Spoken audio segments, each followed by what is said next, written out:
বিরোধী, তপশিলি বিরোধী, সংখ্যালঘু বিরোধী, হিন্দু বিরোধী সাম্প্রদায়িক দল হচ্ছে বিজেপি।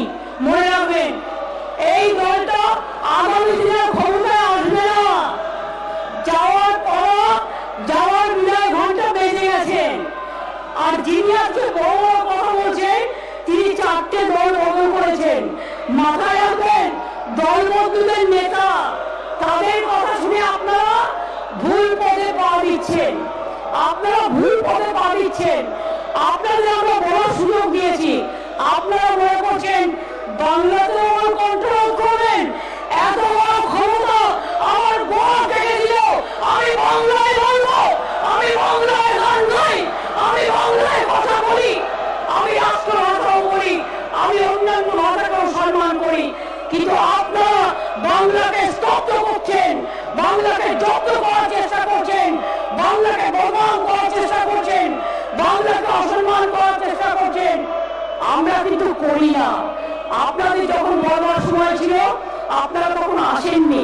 আমি স্পিকারকে অনুরোধ করে আমার সময়টা আপনাদের দিয়েছিলাম, যাতে আপনারা আপনাদের কথা বলতে পারেন। এটাই হচ্ছে গণতন্ত্র। আর আপনারা কি করছেন? আজকে কে এত বড় বেশি নেতৃত্ব দিচ্ছেন? যিনি একদিন তৃণমূল কংগ্রেস করেছেন, যিনি একদিন কংগ্রেস দল করেছেন, যিনি একদিন সমাজবাদী পার্টি করে, সমাজ কি যেন একটা পার্টি করেছেন, সর্বহারের দল, তারপরে বিজেপিতে গেছেন। অর্থাৎ 4টে রাজনৈতিক দল করে এসে তিনি আজকে আমাদের জ্ঞান দিচ্ছেন। আমরা তার জ্ঞান শুনবো? যার কোনো নীতি নেই, যার কোনো রাজনীতি নেই, যার কোনো পলিসি নেই, যার শুধু চরিত্র হরণ কাজ আর নিজেকে বাঁচানো কাজ, দেশমাতৃকার চরণে নিজেদের সমর্পণ করতে পারে না। এদের কাজ হচ্ছে একটাই, এদের কাজ হচ্ছে বাংলা বিরোধী। এরা বাংলা ভাষা বিরোধী।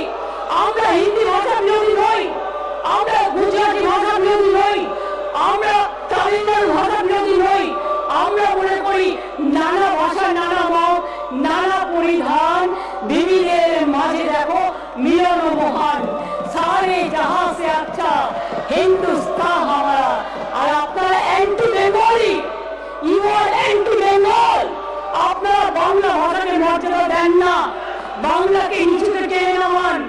আপনারা বাংলার মানুষকে কি করেন? অত্যাচার করেন। মোদী সবচেয়ে বড়